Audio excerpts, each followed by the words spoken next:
दोस्तों नमस्कार।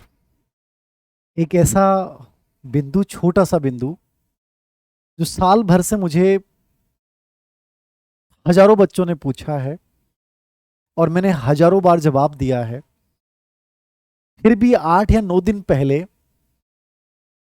एक बच्चे ने फिर जोर देकर कहा कि सर, आपने ये नहीं बताया कि पढ़ने का एक इफेक्टिव तरीका क्या हो सकता है। अभी वैसे तो ये सवाल तुम सबकी जिंदगी से जुड़ा हुआ सवाल है। जो बच्चे पढ़ाई में स्पेशली बहुत अच्छा करना चाहते हैं, उन सब के लिए बड़ा उपयोगी बिंदु है। और इसका बेटर आंसर क्या हो सकता है? इसके अलग अलग आंसर हो सकता है। तुम 10 लोगों से पूछोगे, इसके 10 जवाब आ सकते हैं। तुम्हें यह देखना पड़ेगा अपने अनुसार कि आपके लिए कौन सा बेहतर तरीका हो सकता है। और जरूरी नहीं है कि मैं जो तरीके आपको बताने जा रहा हूं वो आपके लिए बेहतर हो। आप अपने प्रभावी तरीके भी इजाद कर सकते हो।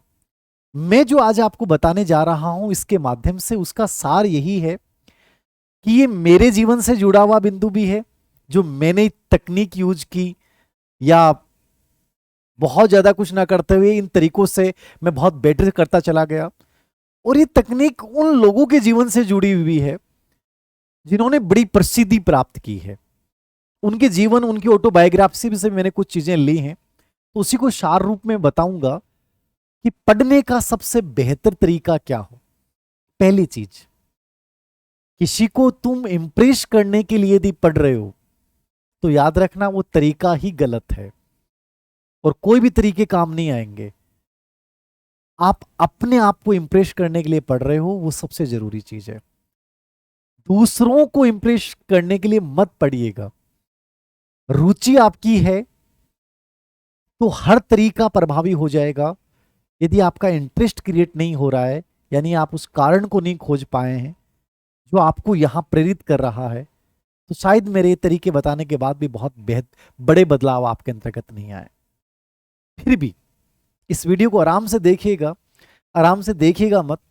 मैं चाहता हूं कि तुम उन 2% लोगों में शामिल हो जो देखते नहीं हैं, जो केवल सुनते नहीं हैं, जो उसको क्रियान्वित करता है। तब तो लाइफ में कुछ बदलाव आएंगे, अन्यथा कुछ भी नहीं आएंगे। एक छोटी सी तकनीक के माध्यम से मैं आपको बता रहा हूं पढ़ने का बेहतर तरीका क्या हो। प्लान। प्लान का मतलब योजना। लाइफ में टाइम टेबल का एक बहुत बड़ा रोल है। मान लीजिए आपने टारगेट तय किया कि सर मुझे यूपीएससी क्रैक करनी है, मुझे आरपीएससी क्रैक करनी है, मुझे एसएससी क्रैक करनी है, मुझे ग्रेड फर्स्ट बनना, ग्रेड सेकंड बनना, ग्रेड थर्ड टीचर बनना है, मुझे कोई भी कंपटीशन क्रैक करना सर, और सिर्फ फर्स्ट बार में करना है। तो ये फर्स्ट बार में करना है, वन एग्जाम वन टाइम के तहत। तो इसका थोड़ा सा प्लान यानी खाका जरूर खींचो। यदि प्लान खाका आप नहीं खींचते हो, कोई चीज को लिखते नहीं हो, आप नक्शा उस चीज का नहीं बनाते हो, तो सफल होने के चांसेस कम हो जाते हैं और पढ़ने का वो तरीका अप्रभावी तरीके में बन जाता है। तो नक्शा तो दिमाग में बनाना पड़ेगा, प्लान बनाना पड़ेगा। प्लान का मतलब मैं यहां ले रहा हूं कि मान लीजिए आज आपने तय किया कि मुझे ग्रेड फर्स्ट टीचर बनना है और मुझे प्रिपरेशन करनी है, तो पढ़ने का एक बेहतरीन तरीका क्या हो सकता है। मैंने 2 किताबें 3 किताबें ली कि मुझे साइकोलॉजी में आज ये चैप्टर पढ़ना है, मुझे अपने सब्जेक्ट में ज्योग्राफी में आज ये टॉपिक मानव संसाधन के ऊपर पढ़ना है। और आपने एक किताब जीके में और ली कि मुझे इसमें जो है वो कोई भी टॉपिक, स्कूल मैनेजमेंट का ले लिया आपने, रीजनिंग का ले लिया, या कोई भी आपने जीके का ले लिया, कोई भी टॉपिक आपने ले लिया, राजस्थान की सभ्यताएं पढ़नी है। पहली चीज, प्लान बनाएंगे, उसका टाइम टेबल होना चाहिए। ये मेरा तरीका भी बता रहा हूं मैं। क्या है कि कुछ चीजें लिख देने से वो आपके ऊपर एक प्रेशर क्रिएट होता है, और प्रेशर आपसे परिणाम की संभावनाओं को बढ़ा देता है। प्रेशर कौन सा? संतुलित प्रेशर। जैसे आपने टाइम टेबल लिखा, मैं डेली कागज लिखता था मॉर्निंग में, क्योंकि मेरी सुबह पढ़ने की आदत थी, और शाम को वो कागज पूरा पढ़ने के बाद मैं देखता था कि मैंने कितनी चीजें कवर की, कि मैंने तय किया था आज इस चैप्टर को 9th क्लास में से ये, जीके में ये, इसमें ये, मैं 5 टॉपिक जरूर लिखता था कि मुझे कवर करने हैं। और मान लीजिए मैंने 4 कवर किए हैं, 1 2 3 4, मैंने लास्ट वाले को क्रॉस किया कि मुझे ध्यान रखना है कल इसको दोबारा मुझे पढ़ना है। ये मेरा शेड्यूल होता था, टाइम टेबल मेरा डेली बनता था। जरूरी नहीं उस टाइम टेबल की पालना हो तो बहुत बेटर है, नहीं होती है तो नेगेटिव प्रेशर नहीं लेना है, आपको सुधारना है। गलती हो सकती है, हमें अपना बेटर देना है, लेकिन कमियां रहेगी तो फिर उसके ऊपर वर्क करना है। और ये आदत में बना लूं कि कहाँ मैं नहीं कर पाया, मैं 4 टॉपिक क्यों कर पाया, मैं 5वां क्यों नहीं कर पाया, कहाँ टाइम खराब किया मैंने, उन चीज़ों को नोट करें, फिर उनको दूर करना है। यदि ये तरीके आप अपनाते हैं तो आप एक बेटर इंसान जरूर बनेंगे। सक्सेस एक अलग चीज है, एक बेहतरीन इंसान बनने लग शुरू हो जाओगे आप, यदि इस मेथड को आप यूज करते हैं। तो प्लान जरूर बनाएं, टाइम टेबल जरूर बनाएं। उस टाइम टेबल के अकॉर्डिंग आपने 4 विषय चूज किए, 4 टॉपिक चूज किए, उन टॉपिक को पढ़िए। एक तो अनक्लियरिटी दूर होगी कि यार मुझे इस किताब में कौन सा टॉपिक पढ़ना है, पहले से तय कि मुझे टॉपिक पढ़ना है, उसके अकॉर्डिंग चलिए। और कोशिश कीजिए कि उन टॉपिक्स को पहले पढ़िए जिनके पढ़ने से बाकी टॉपिक की समझ बनेगी। ऐसे नहीं कि बीच का 20वां किताब चैप्टर पढ़ लिया, नहीं। वो टॉपिक्स, बेसिक टॉपिक सबसे पहले पढ़ना शुरू कीजिए, जो आसान है सबसे पहले, जिनसे आपका कॉन्फिडेंस बढ़ेगा। और उसके बाद धीरे धीरे आप उन चीज़ों की तरफ बढ़िए। ये बहुत बेटर चीज़ है, आपको करनी चाहिए, जो मैंने की है और बहुत सारे बच्चों ने जो सफल हुए हैं, जो रियल में ईमानदारी से सफल हुए हैं, उन्होंने इस चीज़ को यूज किया है। पहला सवाल आप लोगों की तरफ से आता है कि सर पढ़ने का प्रभावी तरीका, मैंने कहा प्लान बहुत इंपॉर्टेंट है, ये जरूरी है। खुद की आत्मसंतुष्टि के लिए पढ़ना है, आनंद के साथ पढ़ना है, रुचि क्रिएट करके पढ़ना है। दूसरों को इंप्रेस करने के लिए मुझे नहीं पढ़ना है, और मेरे अपने तरीके हो सकता है। रीडिंग एबिलिटी आपको डेवलप करनी पड़ेगी। रीडिंग एबिलिटी के लिए मैं क्यों कह रहा हूं कि सर धीर सिंह सर आपके ऑनलाइन कोर्स हैं, तो हम ऑनलाइन कोर्स लेते हैं, लेने चाहिए। आपको लगता है कोई चीज समझ में नहीं आ रही, मुझे ऑनलाइन पे जाना चाहिए, यूट्यूब पे मुझे जाना चाहिए थी, मुझे कुछ समझ में नहीं आ रहा है। लेकिन मैं ये कहता हूं कि तुम लंबी दौड़ के घोड़े बनना चाहते हो, तो आपको रीडिंग एबिलिटी डेवलप करनी पड़ेगी। किताब आपने ली, जैसे मान लीजिए साइकोलॉजी कोई भी बुक्स ली आपने, तो बुक्स ली तो उस बुक्स को पढ़िए आप। रीडिंग एबिलिटी क्या करती है, आपके अंतर्गत चीजों को बढ़ा देती है। आपने कोई चीज पढ़ रहे हैं आप, जैसे साइकोलॉजी में आप स्किनर पढ़ रहे हैं, तो वो चीज एक तो आप देख रहे हैं, तो देखने से वो चीजें बहुत इजी जल्दी क्लियर हो जाएंगी, लेकिन जब पढ़ रहे हैं तो आपकी इमेजिनेशन पावर बढ़ेगा। तो रीडिंग एबिलिटी, यानी मैं आपको ये सजेस्ट करूंगा कि आप इस पे विशेष फोकस करें। आप ऑनलाइन तभी देखिए जब आपको चीजें समझ में नहीं आ रही, या जो अंडरस्टैंडिंग विषय है उसके लिए आप ऑनलाइन का यूज कीजिए। ह्यूमैनिटीज का कोई भी विषय है, जैसे मान लीजिए चाहे कोई भी हो, सोशोलॉजी है, फिलोसॉफी है, फिलोसॉफी फिर भी अंडरस्टैंडिंग है, ठीक है, आपका इतनी हिस्ट्री है, पॉलिटी में भी कुछ चीजें बहुत आसान है, ठीक है, ज्योग्राफी में भी आप किए जा सकते हैं। ह्यूमैनिटीज के जो विषय, तो इनको बहुत आराम से किया जा सकता है। तो वहां इससे फायदा क्या होगा, आपका इमेजिनेशन पावर, ये जो आई है इमेजिनेशन, ये बढ़ जाएगा आरके करने से, और ये चीजें लंबे समय तक याद रहेंगी। तो रीडिंग एबिलिटी को अपने जीवन का पार्ट बनाइए। कम से कम आप पूरे दिन में 5 से 6 घंटे ये मान के चलिए कि मुझे रीडिंग एबिलिटी डेवलप करनी है। ये बहुत जरूरी है यदि लंबी रेस के घोड़ा बनना चाहते हो तो। और अन्यथा आप ये चाह रहे हो कि मैं इलेक्ट्रॉनिक मीडिया के माध्यम से सब कुछ ग्रहण कर लूंगा, ये पॉसिबल ही नहीं होगा। आप चीजें बहुत जल्दी भूल जाएंगे, क्योंकि आपका खुद का इमेजिनेशन क्रिएशन नहीं हुआ। जब आप चीजों को पढ़ रहे हैं तो आप देखना कि आपके माइंड में पिक्चर बनती चली जाती है, वो पिक्चर कॉन्सेप्ट डेवलप कर रही है, और आप उन चीजों को भूलेंगे नहीं। तो रीडिंग एबिलिटी बहुत जरूरी हो। रीडिंग एबिलिटी का पहला प्रभावी तरीका मैं जो आपको बता रहा हूं, जो मैंने यूज किया, आप भी यूज कीजिए। जब किताब पढ़ रहे हैं तो आपके हाथ में पेन जरूर होना चाहिए, और वो कलर्ड पेन होना चाहिए।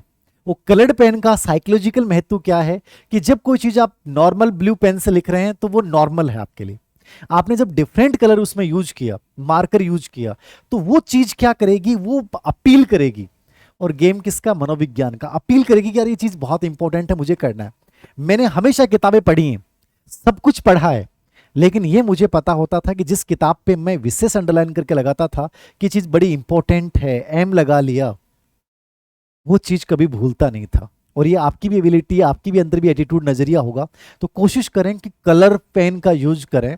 और यदि रजिस्टर साथ में लगते हैं, आप में रीडिंग के साथ थोड़ा सा शॉर्ट नोट्स, जैसे मैंने राइटिंग को यहाँ पे जोड़ा है, यदि सारांश में आपको बिंदुओं को लिखने की आदत पड़ जाती है तो आपके लिए बहुत बेहतरीन है। मेरे में लिखने की आदत नहीं थी, मैंने बुक्स पे ही चीजें लिखी हैं, मैंने कभी नोट्स नहीं बनाए कि सर नोट्स बनाने चाहिए कि नहीं बनाने चाहिए। ये सबका अपना अपना एक नजरिया हो सकता है, लेकिन यदि शॉर्ट नोट्स बनाने की प्रक्रिया आप प्रारंभ करते हैं तो आपके लिए बेहद उपयोगी चीज है। नोट्स हमेशा शॉर्ट में बनाए जाते हैं, वांछित बनाए जाते हैं। और यदि बुक्स के ऊपर आप लिख सकते हैं, जैसे मैं लिखता था कि मुझे नई चीज लगी कि ये चीज पढ़नी चाहिए, अपनी भाषा में उन चीजों को रूपांतरित कर दिया, तो बुक्स के ऊपर ही आपने लिख लिया। तो रीड और राइटिंग को आप साथ में जोड़ना चाहिए आपको। शॉर्ट में, सारांश में, अपनी भाषा में चीजों को लिख लेने से उनके साथ एक पॉजिटिविटी, सकारात्मकता जुड़ जाती है। दूसरी चीज, रीडिंग और राइटिंग के साथ आप एक चीज करेंगे जो मैं आपको हमेशा बोलता हूं, जो आजकल मैं बहुत यूज कर रहा हूं। आप हर टॉपिक को 3 पैटर्न में बांटें, किताब को भी 3 पैटर्न में बांटें, कि 3 कलर का आप यूज करें। कि एक ग्रीन, ग्रीन का मतलब है कि वो टॉपिक्स जो आपको बहुत अच्छे से कवर करने। अब आपके सामने सवाल उठता है कि सर कैसे पता चलेगा ग्रीन टॉपिक कौन सा है? तो ये कोई टीचर हो सकता है, मैं बता दूं आपको कि साइकोलॉजी में लर्निंग टॉपिक बहुत इंपॉर्टेंट है, व्यक्तित्व मापन में प्रेक्षेपी विधियां इंपॉर्टेंट है, मतलब ये चीजें पता चलती हैं। जैसे मैं तो पढ़ रहा हूं तो मुझे पता है, लेकिन आपको जरूर थोड़ी चीजें पता है। जैसे मैं आज पर्सनैलिटी में एक चीज बता रहा था कि परिस्थितिजन्य परीक्षण आजकल एग्जाम में आ रहा है। अब परिस्थितिजन्य परीक्षण में सोशियोमेट्री आ रही है, तो ये चीजें बदल रही हैं। वक्त के साथ चीजें, हर चीज बदलती हैं, एग्जाम पैटर्न बदलता है। 2018 का रीडिंग तरीका है वो आज अप्रासंगिक हो चुका है। तुम्हें 2024 में वो चीजें अपडेट करनी पड़ेंगी कि 2024 में क्या बेटर हो सकता है। आपकी स्पीड अच्छी होनी चाहिए रीडिंग एबिलिटी में। तो आपको यहां ही देखना है ग्रीन टॉपिक कौन से हैं, मतलब पर्सन कहां से आ रहे हैं, कि उस बिंदु से 100% पर्सन आ रहा है, वो ग्रीन टॉपिक है। उसके बाद दूसरी कैटेगरी का आपको टॉपिक तय करना है कि येलो कर दिया आपने। ये वो टॉपिक हैं जिनमें से पर्सन आ भी जाते हैं और कई बार नहीं भी आते, मतलब इन्हें मुझे बीच में लेके चलना है। और तीसरा वो टॉपिक हो सकता है जिसको आपने रेड टॉपिक डाल दिया। बहुत कभी कभार प्रश्न आते हैं। ये वर्गीकरण, श्रेणीकरण आपको सीखना चाहिए। आप कितना भी पढ़ लो भाई, पढ़ाई आज के टाइम में सब बच्चे कर रहे हैं। कोई 18 घंटे पढ़ रहा है, कोई 14 घंटे पढ़ रहा है, कोई 12 घंटे पढ़ रहा है। आरएस की कोचिंग कितने सारे बच्चे कर रहे हैं, कितने सारे बच्चे कर रहे हैं। सब सक्सेस हो रहे हैं? नहीं हो रहे हैं।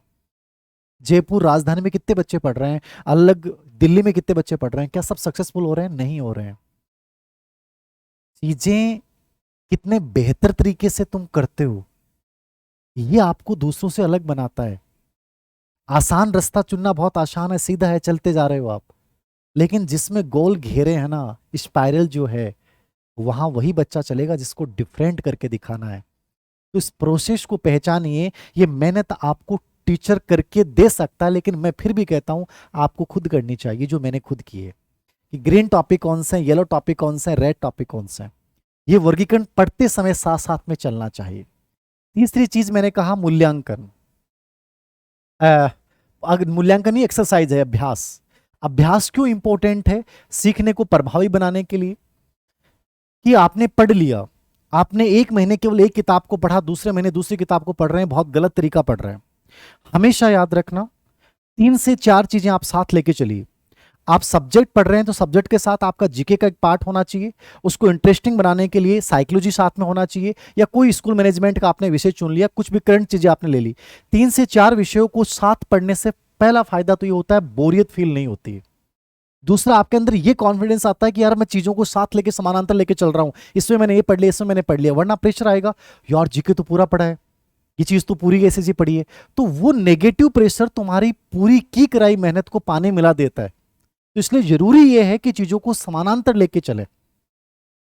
और समानांतर चलने से क्या होगा कि बैलेंस बना रहेगा, एक पॉजिटिविटी बनी रहेगी, बोरियत फील नहीं होगी, अलग अलग विषयों का ज्ञान एक साथ प्राप्त कर रहे हैं। अब उसमें आपको अभ्यास एक तकनीक का प्रयोग करना है।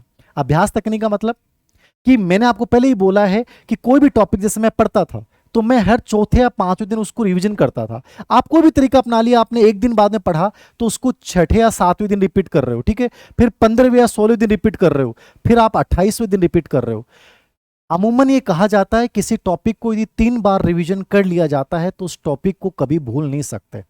कोशिश करें कि इस अभ्यास मेथड का यूज करें कि जो आपने पढ़ लिया है वो हर 7वें दिन, उसके बाद 16वें दिन, उसके बाद 28वें दिन उसका दोबारा से रिवीजन हो जाता है।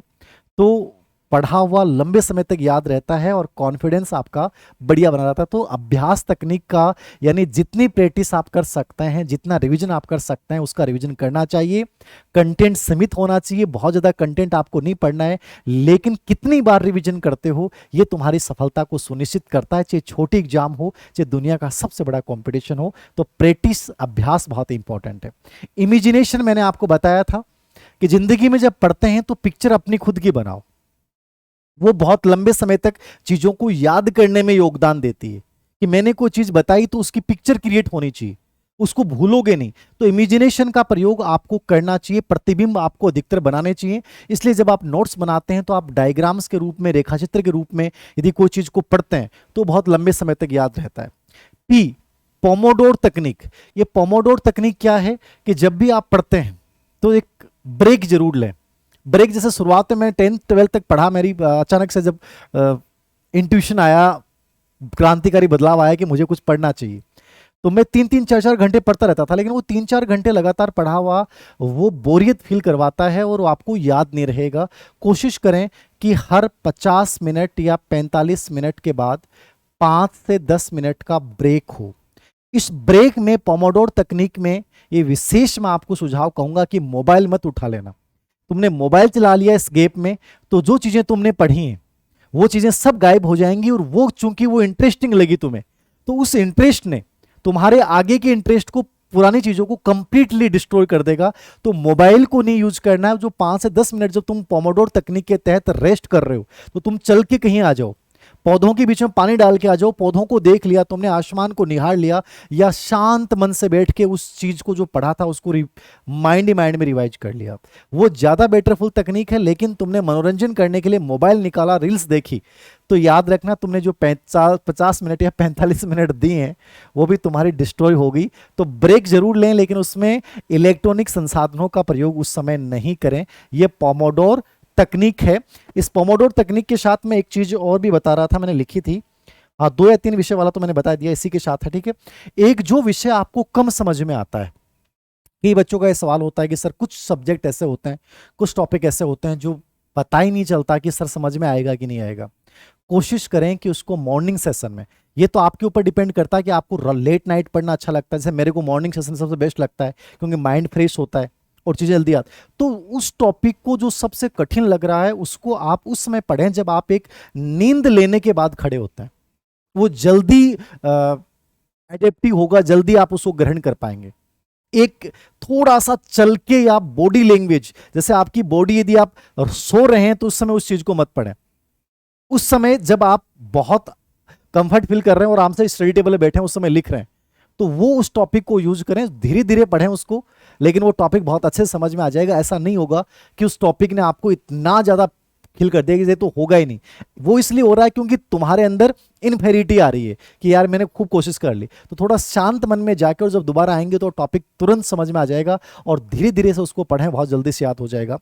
फिर इसमें मैंने 2 चीजें और शामिल की हैं जो आपको बहुत अलग डिफरेंट बना सकती हैं। एक तो है आत्म मूल्यांकन, जो मैंने आपको बताया है कि आपको करना ही करना है। आत्म मूल्यांकन को अपनी हैबिट बना लो, क्योंकि जब तक आप एग्जाम पैटर्न को कभी समझ नहीं पाओगे जब तक आत्म मूल्यांकन नहीं करोगे। और मूल्यांकन हमेशा, आप पूरी किताब पढ़ने के बाद मूल्यांकन कर रहे हो तो तुमसे अधिक मूर्ख कोई नहीं है। हमेशा मूल्यांकन, आत्म मूल्यांकन जो होगा वो टॉपिक के साथ होगा। जैसे तुमने टॉपिक पढ़ा, टॉपिक तुरंत हो जाएगा, उससे उस टॉपिक के प्रति जो नजरिया डेवलप होगा वो बहुत बेहतरीन रूप से तुम्हें आगे बढ़ाने में मदद करेगा। तो आत्म मूल्यांकन का मतलब है कि शाम को तुमने टारगेट पूरे किए कि नहीं किए, और जो तुमने टॉपिक पढ़े हैं उस टॉपिक के साथ तुम उसके 20% आए हुए जरूर देखो। और 20% देखने के बाद तुम्हें यह पता चलेगा कि यार इस टॉपिक में सबसे इंपॉर्टेंट चीज क्या थी और क्या नहीं थी।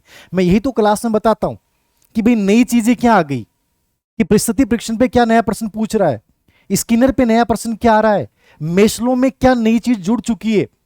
ये चीजें आपको तभी समझ में आएंगी जब अपना आत्म मूल्यांकन करोगे आप।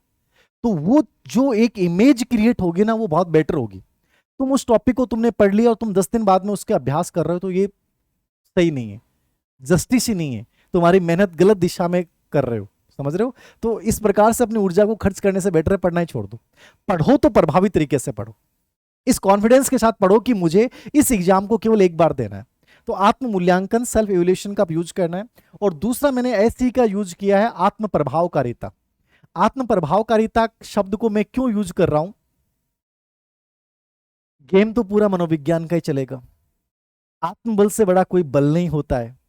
आप पढ़ाई कर रहे हैं, आपने इन चीजों को फॉलो किया कि सर मुझे इस प्रकार से इन चीजों को पढ़ना है, टॉपिक के साथ उसका मूल्यांकन होना चाहिए, रीडिंग एबिलिटी को मुझे क्रिएट करना है, शांत मन के साथ पढ़ना है, मॉर्निंग सेशन में मुझे कठिन विषयों को चुनना है, मैं ईशान कोण में बैठ के पढ़ूंगा, उससे मेरे मतलब ये सब साइकोलॉजी मैं जैसे यूज करता था। ईशान कोण का मतलब होता था कि यार ईशान कोण में पढ़ा हुआ लंबे समय तक याद रहता है। अब आप इसको यूज भी कर सकते हैं और नहीं भी कर सकते। मैं इन चीजों को मानता था तो मेरे अंदर एक पॉजिटिविटी आती थी। अब मैं इन चीजों को जब फॉलो करता हूं तो मेरे अंदर ये था कि मैंने जो पढ़ा है वो सही है और मैं जो पढ़ा हूं वहीं से प्रश्न आने हैं, मैं जो बेटर तरीके से कर रहा हूं वो सबसे अच्छा तरीका है। मुझे अब इस बात से कोई फर्क नहीं पड़ता कि कौन किस तरीके से पढ़ रहा है। आपने जो तरीका अपना इजाद कर दिया और उससे आपके आउटकम्स बढ़ रहे हैं, आपके अंदर सेल्फ सेटिस्फेक्शन बढ़ रहा है, यह आत्म प्रभावकारिता है। फिर आपको इस बात से डिमोलाइज नहीं होना चाहिए कि दूसरा सर इतने घंटे पढ़ रहा है, वो इस समय पढ़ता है, वो सर इस तरीके से पढ़ रहा है। कोई फर्क नहीं पड़ता, जो तुम कर रहे हो उस पर तुम्हारा विश्वास होना बहुत जरूरी है। आत्म प्रभावकारिता यही है कि मैं बेटर हूं और मैं बेटर तरीके से चल रहा हूं। लेकिन इसका मतलब नहीं है तुम गलत तरीके से पढ़ रहे हो फिर आत्म प्रभावकारिता पैदा करो। तरीके तो तुम्हें सही ही करने पड़ेंगे, क्योंकि तरीका गलत है तो परिणाम गलत ही होगा, प्रक्रिया गलत है तो आउटकम्स कभी नहीं आने वाले। तो प्रोसेस तो हमारी सही होनी चाहिए और उस प्रोसेस सही होने के साथ हमें आत्म प्रभावकारिता पैदा करना है कि मैं सही दिशा में कर रहा हूं और बहुत बेटर रिजल्ट यहां पे आने वाले हैं। तो ये कुछ चीजें मैंने आपके साथ शेयर की हैं। जरूरी नहीं है कि लिए आप इनको कंप्लीटली फॉलो करें।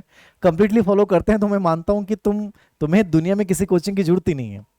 लेकिन कोशिश कीजिएगा कि थोड़ा सा इस चीज को अपनी लाइफ में लागू करने का प्रयास कीजिएगा कि डेली टाइम टेबल हो, प्लानिंग के साथ हो। रीडिंग और राइटिंग को जोड़ देते हैं तो परिणाम ज्यादा दुगुने हो जाते हैं। ठीक है, प्लान के साथ करें, ग्रीन खाका नक्शा जरूर बनाएं। ठीक है, एक्सरसाइज जितनी प्रैक्टिस कर सकते हैं आपको करनी चाहिए। और इमेजिनेशन, पोमोडोर तकनीक मैंने कहा, ब्रेक लेना है और आत्म मूल्यांकन नियमित रूप से करना है और आत्म प्रभावकारिता यदि अपने अंदर पैदा करते हैं तो ये बेटर चीजें हैं। अंडरलाइन का मैंने बताया है, पेन का जरूर यूज करना है। अंडरलाइन जितनी चीजें करेंगे, अंडरलाइन हर किसी को नहीं करना। अब अंडरलाइन कैसे करोगे कि इंपॉर्टेंट क्या नहीं है, तो इसलिए आत्म मूल्यांकन मैंने बताया कि साथ के साथ में पढ़ते हैं तो बहुत बेटर तरीका है कि उससे आपको पता चल जाएगा कि ये चीजें मुझे करनी चाहिए और नहीं करनी चाहिए। तो ये थोड़ा सा 2-3 बार रिविजन मैंने बता दिया। और एक चीज अंतिम बात कि सर याद नहीं होता है, भूल जाते हैं। अंतिम बात बोल रहा हूं, तुम ऐसे पढ़ो कि ऐसा लगे कि मुझे सर कल किसी को पढ़ाने जाना है। जिस दिन तुम अपने अंदर ये विश्वास पैदा करोगे कि ये टॉपिक मैं इसलिए नहीं पढ़ रहा हूं कि एग्जाम देनी है, मैं टॉपिक इसलिए पढ़ रहा हूं कि मुझे किसी दूसरे साथी को पढ़ा के आना है। जब इस नजरिए के साथ तुम किसी टॉपिक को पढ़ते हो ना, वो टॉपिक पहली बार में और गजब तरीके से याद होता है कि मुझे इस टॉपिक को पढ़ाना है, कभी भूलोगे नहीं। ये अंतिम बात है जिसको आप फॉलो कर सकते हैं। तो मुझे लगता है ये छोटी छोटी चीजें थी जिनको अपने को ध्यान देना चाहिए। ऐसे ही बहुत सारी चीजें जो आपके लाइफ से रिलेवेंट, जो आपके अंदर प्रॉब्लम क्रिएट कर रही है, जरूर बताइएगा। उस पर मैं कोशिश करूंगा कि छोटे छोटे वीडियो आपके सामने लेके आऊं, उनसे यदि थोड़ा भी फायदा होता है तो कुल मिला के ठीक है। Thank you very much.